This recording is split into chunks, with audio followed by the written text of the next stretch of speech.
यहाँ पर बेवकूफ जो बनाया जा रहा था पब्लिक को कि ये बीजेपी के वक्त का है, बीजेपी के वक्त का है, वो बेवकूफ आवाम को न बनाया जाए, बल्कि साफ साफ ये कहा जाए कि इसको लाने में पूरा का पूरा जो श्रेय जाता है और क्रेडिट जाता है वो पूरा का पूरा एनसीपी पे जाता है। इसके अलावा इस बात का एनसीपी जवाब दे कि जब वो इलेक्शन लड़ रहे थे तो ये कह रहे थे कि जब हम जीत के आएंगे और हमारी हुकूमत बनेगी तो हम हुकूमत बनते ही इसको खारिज कर देंगे। तो अपने बात का आज खुलासा करें कि खारिज किया है या लाया। अगर वो जिम्मेदार है तो उनको रखने का यहाँ पर कोई अधिकार नहीं है, उनको फौरन रिजाइन करना चाहिए ऐसे नालायक लोगों को जो हमेशा आवाम के साथ चीटिंग करते हैं। अब मोदी जी को बुलाई गई है खासतौर से इलेक्ट्रिसिटी के इशू को लेकर के। यहाँ पे हमारे अशरफ भाई हैं, पहले यहाँ विधानसभा के प्रेसिडेंट हुआ करते थे, ये हमारे वाइस प्रेसिडेंट हैं डिस्ट्रिक्ट के, थाने डिस्ट्रिक्ट के, और हमारे फजल भाई यहाँ के प्रेसिडेंट, फजल भाई हमारे प्रेसिडेंट हैं मुमरा कलवा दीवा के, और हमारे नाजिम साहब खड़े हुए हैं, नाजिम साहब सेक्रेटरी हैं मुमरा कलवा और दीवा के। आज हम इस मीटिंग को बुलाने का मकसद टोरेंट का जो लूट मार चल रहा है मुमरा के अंदर, और इस लूट मार में कौन लोग शामिल हैं उसको उजागर करना हमारा मकसद है। तो इस लूट मार में जो मेरे पास एक व्हाट्सएप पे चल रहा है, एक जिसमें लिखा हुआ है कि 3 फरवरी या 3 फरवरी को एक लेटर जारी किया गया है, और उसमें हमारे जितेंद्र औहाड़ जी भी यहाँ के जो एमएलए हैं उसमें शरीक थे। उनका नाम है, वो शरीक थे नहीं थे वो that is a different issue, but उनका नाम है इस लेटर में कि वो भी उसमें एक पार्ट है, हिस्सा है, और उसके बाद ही टोरेंट यहाँ पे आई है।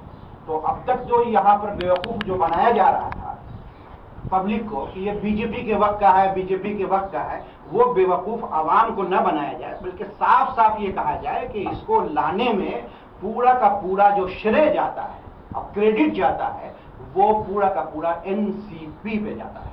इसके अलावा किसी को इसकी क्रेडिट नहीं जाती है, एनसीपी इसकी पूरी की पूरी जिम्मेदार है। और इस बात का एनसीपी जवाब दे कि जब वो इलेक्शन लड़ रहे थे तो ये कह रहे थे कि जब हम जीत के आएंगे और हमारी हुकूमत बनेगी तो हम हुकूमत बनते ही इसको खारिज कर देंगे।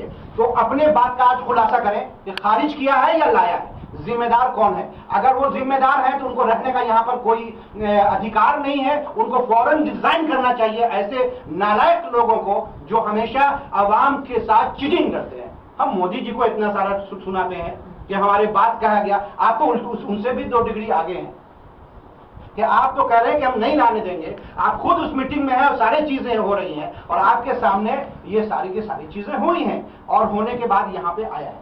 अब टोरेंट के बारे में कहना है कि फ्रेंचाइजी क्यों दी जाती है। फ्रेंचाइजी कमाने का एक जरिया होता है जो प्राइवेट कंपनीज को जनरली दी जाती है। यही टोरेंट कंपनी जब अहमदाबाद के अंदर और सूरत के अंदर, ये जो मैंने आपको पूरी लिस्ट पूरे हिंदुस्तान की दी है, कहां पर क्या रेट है, क्या कितना फिक्स चार्जेस है, कितना ड्यूटी चार्जेस है, सारे हिंदुस्तान के प्रोवाइडर सबका एक एक करके यही टोरेंट जब सूरत में और अहमदाबाद में जब प्रोवाइड करती है तो 50% कम रेट में प्रोवाइड कर रही है। जो मुमरा में प्रोवाइड कर रही है उससे 50% कम रेट पे वहां कर रही है, और उससे भी 50% यानी 25% रेट पे दहेज के एरिया में कर रही है। अब समझने की बात है कि यहाँ पर जो रह रहे हैं, चाहे भिवंडी हो या यहाँ पर हमारा मुमरा हो, यहाँ पर कौन सा तबका है, ये एलाइट पॉपुलेशन नहीं है, ये वो है अंडर प्रिविलेज, इसको बोलते हैं अंडर प्रिविलेज पॉपुलेशन है। यानी कि यहाँ पर दलित समाज, शेड्यूल कास्ट समाज, दलित समाज, मुस्लिम समाज, इन लोगों के जिनकी सोशियो इकोनॉमिक कंडीशन बहुत ही वर्स्ट है। तो जब वर्स्ट सिचुएशन होती है तो जिनके पास पैसे नहीं होते हैं उनको और सब्सिडी दी जाती है, उनको कम कीमत दी जाती पर चीजें मुहैया कराई जाती हैं, ना कि उनको लूटने का एक सबक समझ करके वहां पर से लूटा जाए। तो यहाँ पर उन्होंने यहाँ पर अभी लाए हैं, जिस तरह से भिवंडी में इन्होंने सोचा था कि वहां पर किया, उसके बाद नहीं पेमेंट होने के बाद जाहिर सी बात है गरीब है बेचारा, कहां से देगा, तो आप कट करेंगे, कट करने के बाद बेचारा अगर जोड़ लेगा तो केस करेंगे, केस करने के बाद उसके ऊपर लंबा चौड़ा चार्जेस बनाएंगे, ठीक है। ये सारे लूट मार जो एक्स्ट्रा कमाएंगे ये सारे के सारे इनके अंदर में डिस्ट्रीब्यूट होगा। क्योंकि वो कोई गवर्नमेंट नहीं है, वो प्राइवेट कंपनी है और ये इसका सारा का सारा जो रूलिंग पार्टी होती है वो सबसे ज्यादा बेनिफिट उठाने जा रही है। किसके? इसमें गरीब लोगों के खून पसीने के गाढ़ी कमाई को लूट करके इन हरामखोरों के जेब को भरने के लिए ये सब चीजें की गई हैं, ठीक है। और इन चीजों के खिलाफ आम आदमी पार्टी आखिरी वक्त तक लड़ती रहेगी और बल्कि हमारा ये इशू सिर्फ यही नहीं होगा, ये इशू इतना बड़ा इशू है कि हमारा इलेक्शन जो होगा, जो हमारा कॉरपोरेशन का इलेक्शन है, उस इलेक्शन में ये मेन इशू हमारा होगा कि हम इस मेन इशू को उठाएंगे कि ये कौन लाया है और किस तरीके से ये कमाया जा रहा है और कितने लोगों को कटा, कितने लोग। मुसलमान ऐसे ही परेशान हैं, दसियों केस लदवाए जाते हैं आए दिन। आप कितने केस लदवाने के लिए आए? उनको नोचेंगे भी, उनसे पैसा भी वसूले करेंगे। आप देखिए आए दिन कैसे टीएमसी वाले यहाँ पर फाइन मारते रहते हैं। ये तरीका है हमारे पास, हमारी गवर्नमेंट दिल्ली में नहीं है। बताए वहां पर कोई भी एक फेरी वाला और ये वाला कभी भी गरीबों के साथ वहां जुल्म, गरीबों को हर किस्म की फैसिलिटी दी जाती है। जब हरामखोर और जालिम लोग होते हैं तो इस किस्म के जितने टैक्सेस होंगे, जितनी आपको फाइन्स होती है, ये हरामखोर और जालिम लोगों का काम होता है। ये जालिम लोग हैं जो गरीब आवाम से तोड़ते हैं, उनको शर्म नहीं आती है, इनके महलों में रहते हैं, बड़े बड़े मकानात में बड़ी बड़ी गाड़ियों से चलते हैं और गरीब आवाम का छोटा छोटा खोंचा को कुल्हाड़ी से और इससे तोड़वाते हैं, फाइन करते हैं। हमने पूछा था संजीव जायसवाल जी से, और अब फिर हम लोग आम आदमी पार्टी बहुत जल्द डालने वाली इस इश्यू पर भी है कि पिछले 3 साल का ये हिसाब दे कि कितनी कार्रवाई टीएमसी की हुई, आपने किसका सामान लूटा और लूटने के बाद आपके पास क्या लिस्ट है, उसकी क्या रकम थी और कहां फिर उसने डिस्ट्रीब्यूट आपने किया है। ये आम आदमी पार्टी विद इन वीक इनके कमिश्नर से, संजीव जायसवाल से जब मैंने पूछा था, उनके पास कोई जवाब नहीं था। उन्होंने कहा कि मैंने गरीबों में बांट दिया। मैंने उस वक्त पूछा था जब यहाँ के दोनों तरफ की दुकानें तोड़ी गई थी, उस वक्त मैं यहाँ नहीं था, दिल्ली था। दिल्ली से आया तो लगा मुझे कि जलजला आ गया है यहाँ। 2016 की बात है। फिर वहां आने के बाद उनसे मिला, पूछा कि जो आपने लूटा है, उठाया हुआ सामान है, वो कहाँ गया? उन्होंने कहा मैंने गरीबों में बांट दिया। मेरा सवाल था आपके पास एंट्री है, आपने गरीबों में बांटा, बताइए कि मुसलमान से भी ज्यादा कोई गरीब है? उनके पास कोई सवाल का जवाब नहीं था। यानी कि गरीब से अब कौन सा गरीब है, कौन सा गरीब है? यहाँ पर मुस्लिम, दलित, शेड्यूल कास्ट, शेड्यूल ट्राइब्स लोग रहते हैं, उनकी दुकानों से लूट करके कौन खाया? वो माल किधर जाता है? लोगों का ताला उठा लिया, किसी का सामान उठा लिया, उसका कौन होता है? तो उसी तरीके से ये बिजली का जो सारा कारोबार है, ये के सारे कारोबार में ये सारे शरीके हाल है। जब तक ये हरामखोरों की और एनसीपी की यहाँ से जड़ नहीं उखड़ जाएगी और आम आदमी पार्टी और जो भी ईमानदार पार्टी है यहाँ पे नहीं आ जाएगी, हम चैन से नहीं बैठने वाले, चैन से यहाँ बिल्कुल नहीं बैठेंगे। क्योंकि ये टोरेंट कंपनी दूसरी जगहों पे इतने कम रेट पे देती है, तो उनको चाहिए कि इस हमारा डिमांड ये रहेगा कि उसी कम रेट पे जो अहमदाबाद में और सूरत में दे रही है, उस रेट पे मुंब्रा को भी और भिवंडी को भी और जो भी दूसरे जगह है, उन जगहों पे जहाँ पे अंडर प्रिविलेज लोग रहते हैं, उस रेट पर दिया जाए, न कि उससे बढ़ी हुई रेट के ऊपर। ये बेस्ट है। और दूसरे अदानी और ये उनके रेट्स कम है एमएससीडीसी और टोरेंट से। फिर हम ये टोरेंट को यहाँ पर लाने का क्या मकसद है? क्या मकसद है? क्यों लाए हैं आप? इसको फौरन जाना चाहिए टोरेंट को। और हमारी मुहिम ये अब लोगों के साथ कांटेक्ट, कोरोना जरा खत्म हो जाए, नॉर्मल सिचुएशन हो जाए, हम फौरन इसके लिए उठ खड़े होंगे और लड़ाई के लिए एक लंबी लड़ाई हमारी यहाँ पे जारी रहेगी और वो आखिरी वक्त तक होगी। और हमने पहले भी कहा है कि इसके लिए हो सकता है कि आप पुलिस बुलाएंगे, केसेस कराएंगे। इनका काम ही क्या है? इनका काम ही क्या है? इस हुकूमत ये जो है यहाँ पे, उनका काम क्या है? झूठा केस करवाना। आपको पता होगा कि मैं जब इलेक्शन लड़ रहा था, बेगैरत को समझ में नहीं आता है कि अपना 10 करप्शन उसके हैं, मेरे ऊपर बिजली का लगाने गया था। और उसको मालूम होना चाहिए तो बेगैरत आदमी को कि उससे पहले 6 महीने पहले हमने पुलिस स्टेशन में कंप्लेंट हमारा लिखा हुआ है इसी बिजली का, और हमने रिटर्न में दिया था कि मैं जोड़ने जा रहा हूं, अगर आप नहीं जोड़ेंगे। उससे खुद जोड़ा था और फिर उल्टे ही आप करवा रहे हैं। आप तो इतने बेगैरत हो कि आप हमारे ऊपर केसेस डरवाते हो। कौन बेगैरत? बेगैरत जो डरवाया जिसने, अब वो बेगैरत है जिसने डरवाया। सारी चीजें जानते हुए पुलिस विशेषज्ञों के पास एक फाइल मेरी मौजूद थी 6 महीना पहले से कि हम क्या चल रहा है। तो ऐसे बेगैरत लोगों को रहने का यहाँ इख्तियार नहीं है। ये लोग नोचने के लिए, ये आपके अपने कभी नहीं है, ये याद रखिएगा। इनकी पॉलिसी को आप लोग नहीं समझेंगे, इनकी पॉलिसी उस वक्त मैं समझा जब कश्मीर से मैं आया था, और आने के बाद हमने देखा कि एक पर्टिकुलर कम्युनिटी को इन्होंने जमजम हॉल में बुलाया था। रमजान का दिन था, और जिस कम्युनिटी के बारे में कुरान में लिखा हुआ है हमारे कि ये तुम्हारे कभी दोस्त नहीं हो सकते, उस कम्युनिटी को इन्होंने बुला के दावत दिया था। 2000 इफ्तार पार्टी कराई थी। तो आप इनकी ज़हनियत को समझ सकते हैं कि इनकी ज़हनियत क्या है। वही ज़हनियत है जो इजराइल की ज़हनियत फिलिस्तीनियों के साथ है, वही यहाँ पर मुंब्रा वालों के साथ इस आदमी की ज़हनियत है। और इस ज़हनियत को हमें उखाड़ फेंकना होगा, और उस उखाड़ फेंकने के लिए नहीं, ये ज़हनियत जो है ना इसकी सिर्फ मुसलमानों के लिए नहीं है, हर कमजोर तबके के लिए, चाहे उसमें दलित हो, शेड्यूल कास्ट हो, शेड्यूल ट्राइब्स हो, इन सबों को यानी कि दबा देना, खत्म कर देना। अभी कुछ दिन पहले हमने सुना बहुत सारे लोग आए, इंजीनियर को पकड़ पिटा के दादागिरी है तुम्हारी, दादागिरी है तुम्हारी, तुम किसी को भी गैर मुस्लिम को भी किसी को भी पकड़ करके तुम पिटवाओगे, ये तुम्हारी दादागिरी है। और इन सब उससे हद हो गई है। हमारे तरफ से फिर एक और लेटर भी जो तैयार है जाएगा। मनीष जोशी, इनके चंद म्यूनिसिपैलिटी के लोग डिप्टी कमिश्नर कहलाते हैं, मनीष जोशी, इनको किसने राइट दिया, कॉन्स्टिट्यूशनल राइट दिया है कि किसी औरत के ऊपर आप हाथ उठाएं?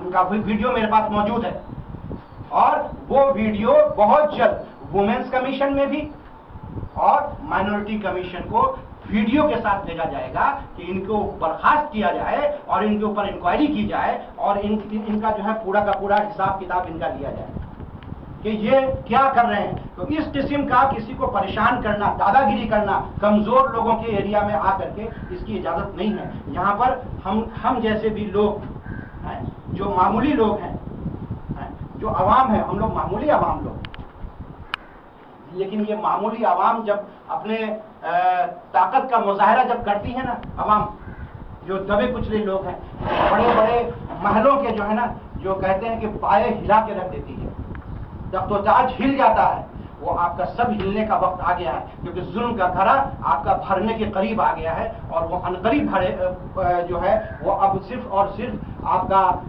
खात्मा यहाँ से होना है इंशाअल्लाह। और वो उम्मीद है मुझे पूरी कि हम आने वाले कॉरपोरेशन में इसको इंशाअल्लाह कर दिखाएंगे, लेकिन हमारी ताकत नहीं है, इसमें हमारी आवाम से होगी कि आवाम हमारा साथ दे तो ये सारी चीजें मुमकिन है। अगर आवाम साथ नहीं दे तो ये मुमकिन नहीं है। आवाम को एक बार उनके चंद ठिकरे 500 और 1000 रुपए में जो खरीदते हैं उसको आपको एक बार थूकना पड़ेगा, तो आप ये सारी बिजली बिल और ये सारी चीजें आप हमेशा के लिए चैन से और सुकून से एक जगह पर रह सकते हैं और बाइज्जत जिंदगी गुजारने का आपको मौका मिल सकता है।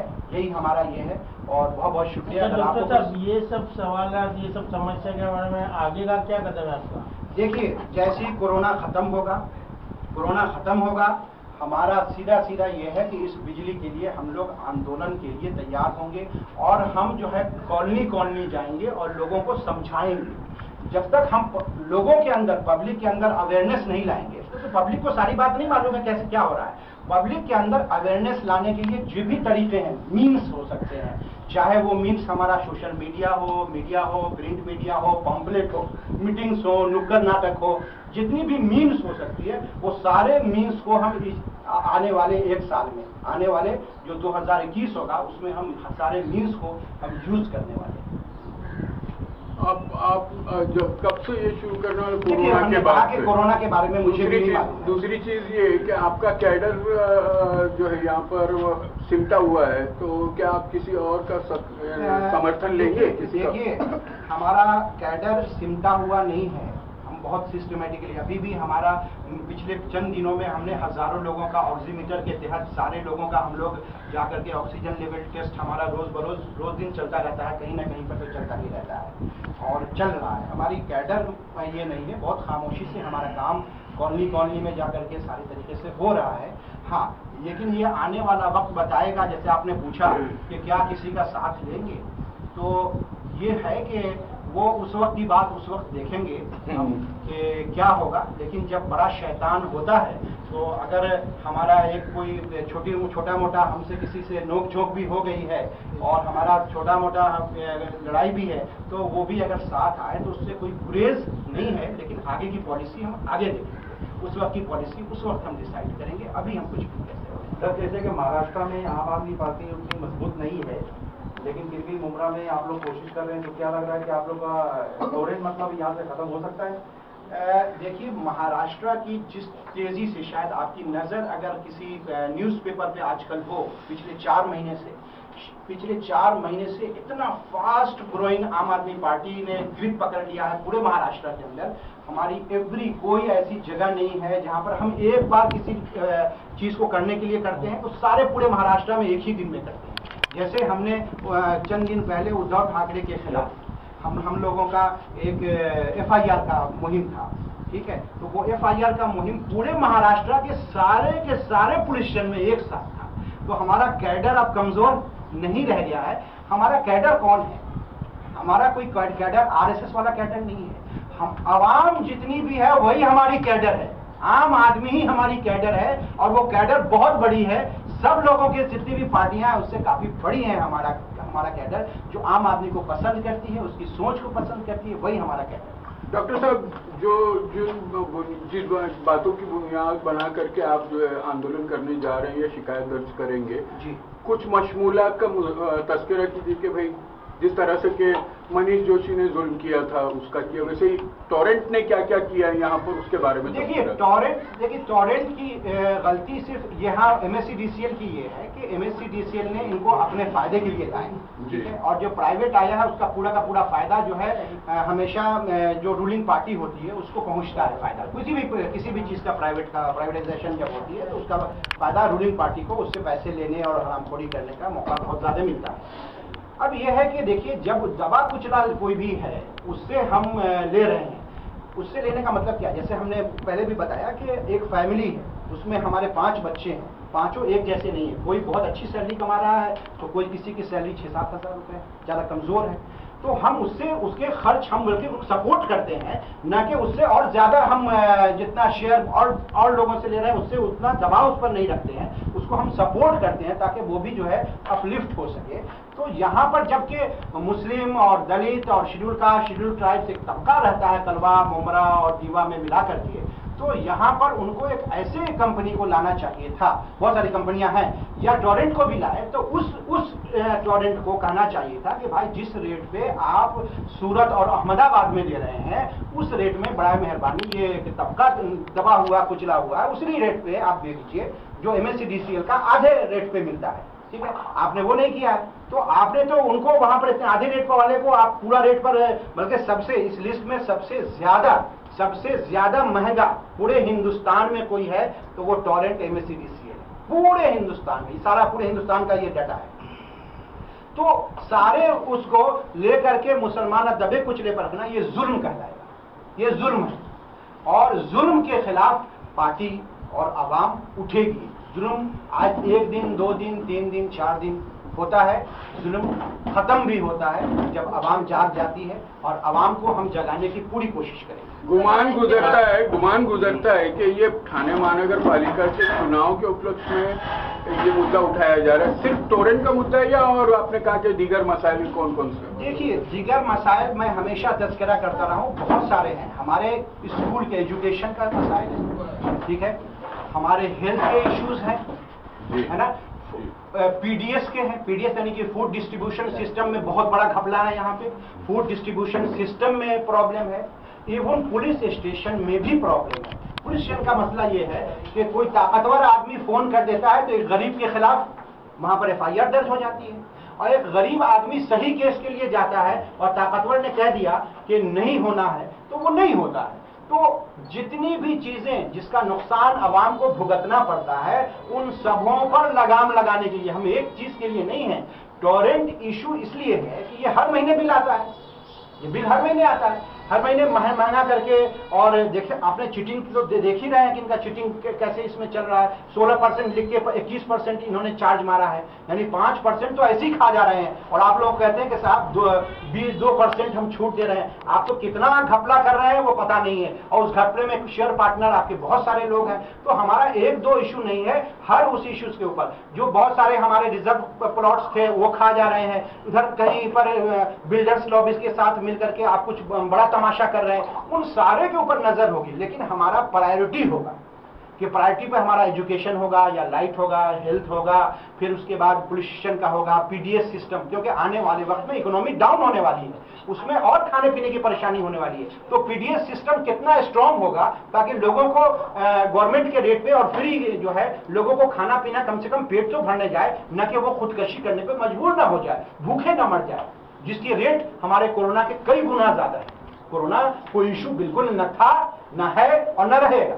डॉक्टर साहब, मैं मेरा आपसे एक सवाल है जी। कि महाराष्ट्र में महाविकास आघाड़ी की सरकार है जिसमें शिवसेना, कांग्रेस और एनसीपी, ये तीनों एक दूसरे की सहयोगी पार्टी है। बात अगर हम मुमरा कौसा की करें तो यहाँ पे टोरेंट को लेके कांग्रेस और एनसीपी में भी घमासान मचा हुआ है। दोनों ही पार्टियां एक दूसरे के ऊपर टोरेंट को लेके आरोप लगा रही है, आरोप प्रत्यारोप का सिलसिला लगातार जारी है।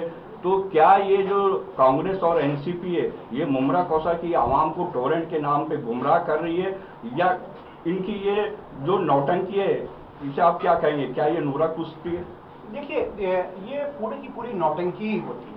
आप एक साथ अगर हैं, आपको उनसे मुखालफत है, तो आप अपना मुखालफत गवर्नमेंट को वहां दर्ज कराइए ना। कहाँ पे? जब विधानसभा की आपकी मीटिंग चलती है, असेंबली की मीटिंग चलती है, तो आप वहां पर अंदर में जाके लिखाइए ना।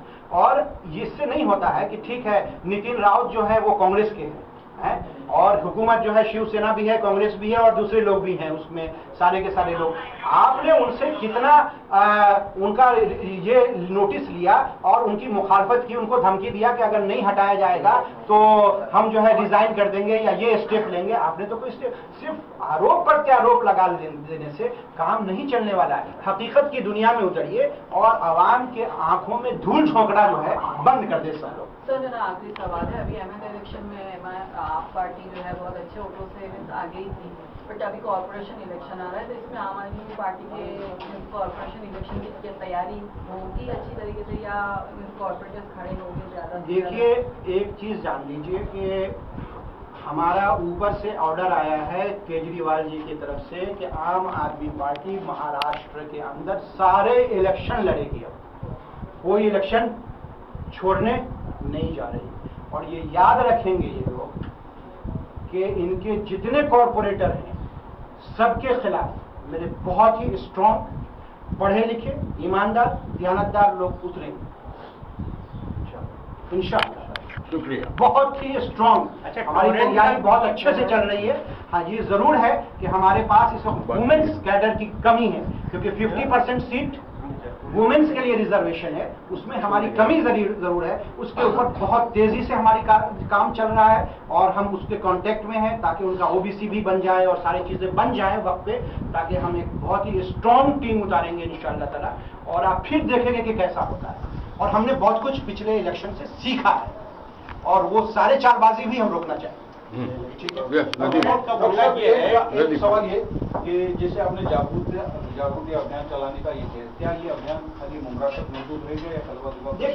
देखिए, यहाँ की एक टीम है बाज़ाब्ते, यहाँ की मुमरा कलवा की एक टीम, ये टीम हमेशा आगे रहेगी और हर काम में अग्रसर रहेगी। ठीक है।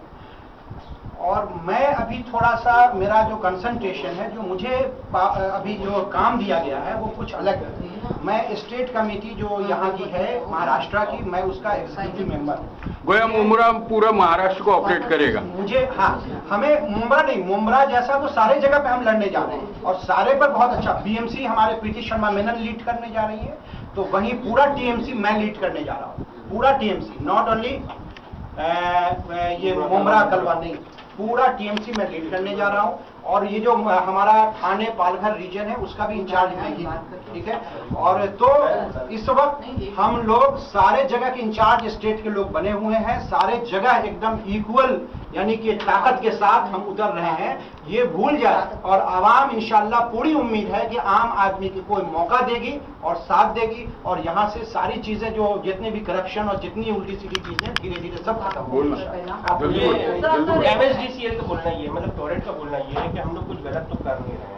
एमएसडीसीएल का जो रेट है ना, हम लोग वही रेट पे, सही है, मुझे मालूम है। ठीक है, उसका जो रूल है हम लोग वही रूल को फॉलो कर रहे हैं। मैं इनका आपकी डिमांड, आपने डिमांड क्या है? मतलब एमएसडीसीएल के आने से सिर्फ इतना होगा वापस आने से इतना होगा कि उतने केसेस लोगों पे नहीं बनेंगे, उतना जुल्म नहीं हो जितना टॉरेंट ने किया है भिवंडी या दूसरे जगहों पर जो उनके जुल्म की दास्तान है, वो दास्तान जो है वो MSCDCL की उतनी बड़ी दास्तान नहीं है। MSCDCL कहीं ना कहीं गवर्नमेंट का है और वो दबे कुचले का ख्याल रखती है। सर इसमें वो लोग जो बिजली चोरी कर रहे हैं ना, चोरी भी हो रही है इसमें, ये तो इससे तो इनकार नहीं किया जा सकता कि बिजली चोर नहीं है, तो आप तो फिर बिजली चोरों का साथ दे रहे हैं, इसका मतलब वो तो उनके ही खिलाफ जा रहे हैं ना जो बिजली चोरी कर रहे हैं, तो उसमें तो आप तो दबे कुचले को आप अपने मेरी बात का जवाब दीजिए। आप अगर दबे कुचले घर में सबसे कमजोर बच्चा है, उसको हम बजाय सपोर्ट करने के लिए, अगर हम उसके पास तो पैसे हैं नहीं, तो जाहिर सी बात है उसको 2-4 रुपए 10 रुपए उसको फैमिली चलाने के लिए हम नहीं देंगे, तो जाहिर सी बात है कि बेचारा वो हमारा मजबूर होकर के हमारे पॉकेट के ऊपर हाथ डालता है। वो हम चोरी नहीं कहते, वो दबा कुचला है, मजबूरी है। देखिए मजबूरी है, सुनिए, चोरी नहीं है ये, एक बात समझिएगा गौर से। जितना 40 पैसा प्रोडक्शन कॉस्ट आता है, ये लूट सिर्फ और सिर्फ नेताओं की है, इस बात को आप समझिए। जितने कॉस्ट बढ़े हैं ना, आप आइएगा, अगर हमसे डिबेट करेंगे ना, ये बैठे पहले कॉस्ट तो वो लोग वही ले रहे हैं जो MSCDCL ले रहे हैं। हाँ, तो MSCDCL उतना जुल्म नहीं करता था ना यहाँ पे, लोगों गरीबों के साथ चोरी हो रही थी, चोरों के खिलाफ। अरे आप चोरी कर रहे थे ना, गरीब चोरी कर रहे थे। इसका मतलब ये चोर जो है उनके खिलाफ एक्शन ले रहा है टोरेंट, आपको ये चीज पसंद नहीं है। यानी कि चोरों के साथ एक्शन ये है कि एक आदमी को, देखिए सुन लीजिए मेरी बात, आप सुनने की क्षमता रखिए। बिल्कुल बिल्कुल। एक इंसान को के पास पैसे नहीं है, ठीक है, और वो किसी का चोरी कर लेता है, उसके ऊपर वो कानून नहीं बनता है, क्योंकि वो भूख की हालत में जो किया है उसके ऊपर कोई कानून, कोई जुर्म नहीं। यहाँ पर चोरी तरीके महीना 500 रुपए दे रहे हैं लोग। ऐसे हम एग्जाम्पल, और नेता लोग जो चोरी कर रहे हैं जिनके पास चोरी वो कर रहे हैं जो गरीब तबके के लोग हैं, बाकी सब एफ्लुएंट लोग पैसे पे कर रहे हैं। एक चीज बता दें प्लीज, वो मुझे मालूम है चोरी गरीब तबके के लोग करता है, उसको चोरी न इस्लाम ने न कॉन्स्टिट्यूशन ने माना है कि जब किसी का जान जा रहा हो उस हालत में किसी से कुछ छीन के भी, घर में घुस करके भी, इस्लाम की नजर में अगर हमने चोरी कर ली है उसके ऊपर कोई ये नाफिज नहीं होता। इसीलिए देखिए इस्लाम बहुत सख्ती से मना करता है, शराब नहीं पिएंगे। क्यों इस्लाम को बदनाम कर रहे हैं आप? फार्म का चोरी को छोड़ दे। नहीं, फार्म का इस्लाम को बदनाम मत कीजिए ना, चोरी जस्टिफाई नहीं है सर, आप इस्लाम को बदनाम मत कीजिए। अमीर नहीं सर, आप इस्लाम को बदनाम मत कीजिए, आपको जो पॉलिटिकल चीज है, लेकिन इस्लाम शराब और सुअर में बात सुन लीजिए, बदनाम कर रहे हैं आपके इस्लाम में। शराब और सुअर अजीब, आप जितना बात कर रहे हैं, आप सुनने की आप अजीब बात कर रहे हैं, आप इस्लाम को बदनाम कर रहे हैं, इस्लाम चोरी को अलाउ कर रहे हैं। रुकिए नदीम भाई, रुकिए, चोर के हाथ काट देने की बात है, आप क्या बात कर रहे हैं? सुनेंगे, आप बोल रहे हैं इस्लाम में चोरी को अलाउड है, आप अजीब बात करने में सुन रहे हो, आप गलत बात बोल रहे हैं। एक आदमी शराब मना है, सुअर मना है, लेकिन भूख की हालत में जब जान जा रही हो तो सुअर का गोश्त खा करके जान बचाना फर्ज है, और शराब पी करके प्यास बुझा करके अगर वो है तो फर्ज है कि जान बचानी ये पी ले। तो हर उसी तरीके से जी, अब आप कह रहे हैं ना, चोरी करना जब इंसान की जान जा रही हो उस वक्त में चोरी से भी अगर उसका पैसे नहीं है तो जायज है। चलिए आगे पूछिए। डॉक्टर साहब एक सवाल ये, जैसे भाई ने चोरी की, जिसको फतवा देना है मेरे खिलाफ बोलेगा, मैं डिबेट करूंगा। डॉक्टर साहब जैसे अरे उसको खाने की चीज थोड़ी है, वो बिजली को खाने की चीज थोड़ी है। आम जनता जो चोरी करती है एक मामूली चोरी होती है, लेकिन जो बड़ी बड़ी कंपनियां और MIDC और इंडस्ट्रीज जो चोरी करती है वो डकैती होती है, चोरी नहीं होती है। उनके खिलाफ कोई कार्रवाई नहीं होती, वो डकैती कराते हैं ना, वो चोरी नहीं है। जो MIDC और बड़ी बड़ी कंपनियां करती हैं वो चोरी नहीं है, वो डकैती है, और वो डकैती जबरन की जाती है, याद रखिएगा। चोरी तो बेचारा चुपके से कर लेता है, और डकैती बार दफा जो है ना, पूरे हम इलाव लश्कर के साथ आएंगे और तुम्हारा लेके चले जाएंगे, कर लो जो करना है, वो डकैती होती है। चलिए आगे सवाल। चलो शुक्रिया, दैट्स ऑल।